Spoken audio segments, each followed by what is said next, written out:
नमस्कार दोस्तों, मैं हूं शुभम जैन, बीपीएम महाराजपुरा टीकमगढ़ और इस वीडियो में मैं आपको पोस्ट ऑफिस की बीमा योजनाएं पीएलआई और आरपीएलआई के फॉर्म भरने के तरीके के बारे में बताने वाला हूं। तो चलिए वीडियो को शुरू करते हैं। किसी भी बीमा पॉलिसी को खरीदने से पहले आपको अपनी एज, एड्रेस और आइडेंटिटी को कुछ डॉक्यूमेंट्स के आधार पर प्रूफ करना होता है। एज प्रूफ के लिए डॉक्यूमेंट्स दो प्रकार के होते हैं, स्टैंडर्ड एज प्रूफ और non standard age proof. Standard age proof में आपका बर्थ सर्टिफिकेट, स्कूल सर्टिफिकेट या मार्कशीट, पैन कार्ड, पासपोर्ट और ड्राइविंग लाइसेंस आता है। वहीं नॉन स्टैंडर्ड एज प्रूफ में आधार कार्ड, किसी बड़े का डिक्लेरेशन, मेडिकल एग्जामिनर का एज सर्टिफिकेट, किसी पंचायत के मेंबर का डिक्लेरेशन या वोटर आईडी आता है। पीएलआई या आरपीएलआई पॉलिसी को खरीदने के समय अगर कस्टमर एक नॉन स्टैंडर्ड एज प्रूफ लगाता है तो उसे हर महीने अपने प्रीमियम पर 5% ज्यादा पैसे देने हैं। एड्रेस या आइडेंटिटी प्रूफ के लिए आप Aadhaar card, passport, driving licence, ration card, बिजली या पानी का बिल लगा सकते हैं। सबसे ऊपर वाले डिब्बे में बीमाधारक की फोटो लगेगी। इसके नीचे एजेंट का कोड और एजेंट का नाम भरा जाएगा। उसके बाद प्रस्ताव की तारीख यानी कि प्रपोजल डेट और उद्घोषणा की तारीख यानी कि डेट ऑफ डिक्लेरेशन लिखी जाएगी। उसके बाद हमें पॉलिसी का प्रकार टिक करना है। क्या बीमा धारक के पास पहले से कोई पॉलिसी है? इसका जवाब हमें हाँ या ना में यहाँ देना है। पॉइंट नंबर 1 में प्रस्तावक का नाम, उसका आधार नंबर, पैन कार्ड नंबर और माता, पिता या जीवन साथी का नाम लिखा जाएगा। इसके बाद प्रस्तावक का जेंडर, जन्म की तारीख, वैवाहिक स्थिति भरनी है। अगले कॉलम में एज प्रूफ के लिए इस्तेमाल किए गए डॉक्यूमेंट पर टिक लगाइए। यदि ग्राहक युगल सुरक्षा स्कीम ले रहा है तो उसे अपनी पत्नी की डिटेल्स भरना भी जरूरी है।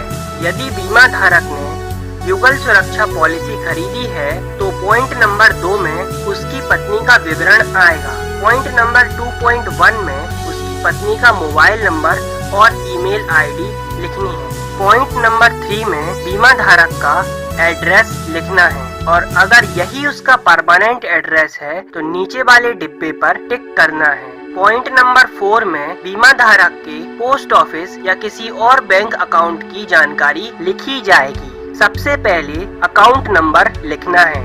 इसके बाद बैंक का नाम, ब्रांच का नाम और IFSC कोड लिखना है। पॉइंट नंबर 5 में व्यक्ति के रोजगार का विवरण दिया जाएगा। इसमें उसका पेशा, उसका पद, ज्वाइनिंग की तारीख और मंथली इनकम लिखनी है। साथ ही उसका DDO कोड भी लिखा जाएगा। अगर बीमा धारक सेना में है तो उसका सर्विस नंबर और पद भी लिखना होगा। आखिर में हमें व्यक्ति के रोजगार के कार्यालय का पूरा पता लिखना है। पॉइंट नंबर 6 में बीमा धारक के नॉमिनी की डिटेल भरी जाएगी। बीमा धारक ज्यादा से ज्यादा 3 नॉमिनी चुन सकता है। अगर नामांकित व्यक्ति 18 वर्ष से कम का है तो उसका एक संरक्षक होना अनिवार्य है। संरक्षक का संपूर्ण ब्यौरा नीचे दिया जाएगा। यदि बीमा धारक के पास पहले से कोई बीमा पॉलिसी उपलब्ध है तो उसका संपूर्ण ब्यौरा पॉइंट नंबर 8 में देना होगा। पॉइंट नंबर 9 में वर्तमान बीमा पॉलिसी की age of maturity, policy term और सम एश्योर्ड भरना है। पॉइंट नंबर 10 में वर्तमान बीमा पॉलिसी का प्रीमियम, पहले प्रीमियम का पेमेंट मोड और इसके बाद के प्रीमियम के पेमेंट मोड भरने हैं। प्रीमियम मासिक, त्रैमासिक, अर्धवार्षिक या वार्षिक कैसे भरा जाएगा इसको नीचे टिक करना है। पॉइंट नंबर 11 में बीमा धारक को अपनी और अपने जीवन साथी की सारी स्वास्थ्य संबंधी जानकारी देनी है।